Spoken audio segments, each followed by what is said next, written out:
आपको जीवन जीना भी सरलता से है और जब आपको कामनाएं हो तो आपको सब कुछ चाहिए, वो भी सरल पद्धति से। और जब उसमें अड़चन आए, भगवान से मदद मांगनी हो तो वो भी सरल पद्धति से। ये सरलता आप किसे समझते हैं? आप सरलता जिसे समझ रहे हैं, आप ना करने को सरलता समझ रहे हैं। जब आप ओम को बुलाएंगे तो ओम आएगा, और जब वो आएगा तो अपने रूप में आएगा। हम बुलाते नहीं, हम अभ्यास नहीं करते। जी के सर, जितने हम ईश्वर की शक्तियों को मूर्ति रूप में या तस्वीर रूप में देखते हैं, उतने ही उनके मंत्र और उनकी स्तुतियों की सामग्री भी बाजार में है। क्या सबसे सरल हो? क्या हर प्रत्येक ईश्वर के लिए, प्रत्येक भगवान के लिए, प्रत्येक स्वरूप के लिए एक मंत्र काफ़ी है? या फिर हम जैसे मान लीजिए हनुमान जी की बात करें तो हनुमान चालीसा है, सुंदरकांड का पाठ है, हनुमान जी की हम अगर चालीसा लाते हैं तो उसमें उनके कई स्तुति गान हैं, लेकिन प्रचलित हनुमान चालीसा ही है, तो बाकियों का क्या प्रभाव है? क्या करना है आपको उनके प्रभाव से? मैं जानना चाहता हूँ, क्योंकि लोग पढ़ते रहते हैं मंदिर में बैठ करके, उनको ये नहीं पता होता कि इससे उनको ये पढ़ना ज़रूरी है या नहीं, या ये इससे क्या मिलेगा, उन्हें क्या हासिल होगा। कोई बाध्य तो है नहीं, आप पे कोई बाध्यता इसकी नहीं है ना कि आप पढ़िए। आप क्यों ढूंढते हैं इतनी सरलता? मुझे पहले आप एक प्रश्न का उत्तर दीजिए कि आपसे मेरा तात्पर्य साधारण जनमानुष से है कि आप इतनी सरलता ढूंढते क्यों हैं? आपको जीवन जीना भी सरलता से है और जब आपको कामनाएं हो तो आपको सब कुछ चाहिए, वो भी सरल पद्धति से। और जब उसमें अड़चन आए, भगवान से मदद मांगनी हो तो वो भी सरल पद्धति से। ये सरलता आप किसे समझते हैं? आप सरलता जिसे समझ रहे हैं, आप ना करने को सरलता समझ रहे हैं। मेरे विचार में सरलता कुछ अलग है। आप करना शुरू कर देंगे, करते रहेंगे, करने के अभ्यस्त हो जाएंगे, वो सरल हो जाएगा। यस। जिस तरह एक एथलीट के लिए नॉर्मल 100-200 मीटर, 1 किलोमीटर दौड़ना सरल होता है, जो व्यक्ति घर से नहीं निकलता उसके लिए कठिन होता है। हम अभ्यास में नहीं आते। हम अभ्यास करने से पहले ही सरलता ढूंढते हैं। पहले अभ्यास शुरू करिए। सरलता इसलिए मत पूछिए कि कठिनाई की अपनी पराकाष्ठा है। जो जितना कठिन तप कर सके। बहुत सारे ऐसे एग्जाम्पल्स हैं कि बहुत सारे असुरों ने, राक्षसों ने, दैत्यों ने, रावण ने, बहुत सारे राजाओं महाराजाओं ने, ऋषियों ने, सबने जप तप किए। उन्होंने तो बहुत कठिन कठिन तप किए। तो उसकी तो पराकाष्ठा है ना, वहां तक तो आप तो सरलता मत ढूंढिए। आप जो कर सकते हैं, जितने में आप अभ्यस्त हैं, वो आपके लिए सरल है। आप अभ्यास शुरू करिए। अभ्यास आपको अपने आप उस पद्धति को सरल कर देगा। ये मेरा सबके लिए संदेश है, पूरे देश के लिए संदेश है कि आप अभ्यास शुरू करिए। आपका अभ्यस्त होना आवश्यक है। और जब आप अभ्यास करेंगे, जब आपको उसकी ऊर्जा महसूस होगी, तो जिस प्रकार एक एथलीट बिना दौड़े एक दिन रह नहीं सकता, फिर आप उसके बिना रह नहीं पाएंगे। फिर आपका उसके साथ तारतम्य जुड़ जाएगा।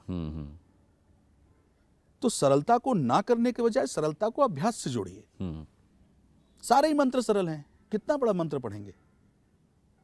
आज मेरे लिए, चूंकि मैं अभ्यस्त हूं, तो जटाटवी गलत जल प्रवाह पावित स्थले गले वलंब लंबितां भुजंग तुंग मालिकां डमड डमड डमड डमन निनाद मड्डमर्वयं चकार चंड तांडवं तनोतुनः शिवः शिवम्। जटाह कटाह संभ्रम भ्रमण निलिंप निर्झरी विलोल वीची वल्लरी विराजमान मूर्धनी धगद धगद धगद ज्वल ललाट पट्ट पावके किशोर चंद्रशेखरे रतिः प्रतिक्षणं मम।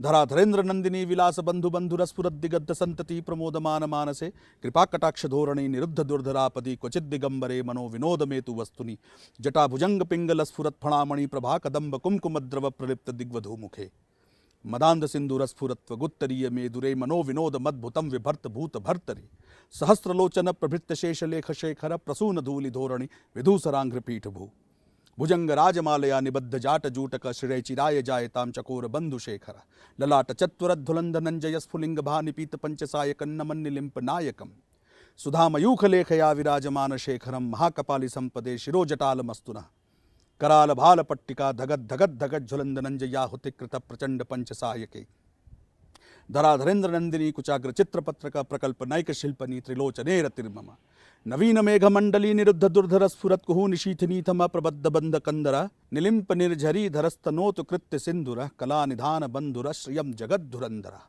प्रफुल्ल नील पंकज प्रपंच कालिम प्रभावलंबि कंठ कंदली रुचि प्रबद्ध कंदरम स्मरच्छिदम पुरच्छिदम भवच्छिदम मखच्छिदम गजच्छिदांत कच्छिदम तवंत कच्छिदम भजे अखर्व सर्व मंगला कला कदम्ब मंजरी रस प्रवाह माधुरी विजृंभणा मधुव्रतम स्मरांतकम पुरांतकम भवांतकम मखांतकम गजांतकांतकांतकम तमंतकांतकम भजे जयत्वदभ्रविभ्रविभ्रमद्भुजंगमस्वशस्निर्गमस्क्रमस्फुरत् कराल भाल हव्यवाट धिमिद् मृदंग तुंग मंगल ध्वनिक्रम प्रवर्तित प्रचंड तांडव शिव दृशद्विचित्र तल्पयोर्भुजंग मौक्त्रिगस्रजो गरिष्ठ रत्तलोष्ठयो सुहृद्र पक्ष पक्षयो तृणारविंद्र चक्षुषो प्रजा मही महेंद्रयो सम प्रविक्तिक कदा सदा शिवं भजाम्यहम् कदा निलिंप निर्झरी निकुंज कोटरे वसन विमुक्त दुर्मति सदा शिरस्थ मंजलिम वहन विलोललोल लोचनो ललाम भाल लग्नक शिवेति मंत्रमुच्चरन् कदा सुखी भवाम्यहम् इमं हि नित्यमेव मुत्तमोत्तमोत्तमं स्तवं पठन् स्मरन् ब्रुवन्नरो विशुद्धमेति संततं हरे गुरौ सुभक्तिमाशु याति नान्यथा गतिं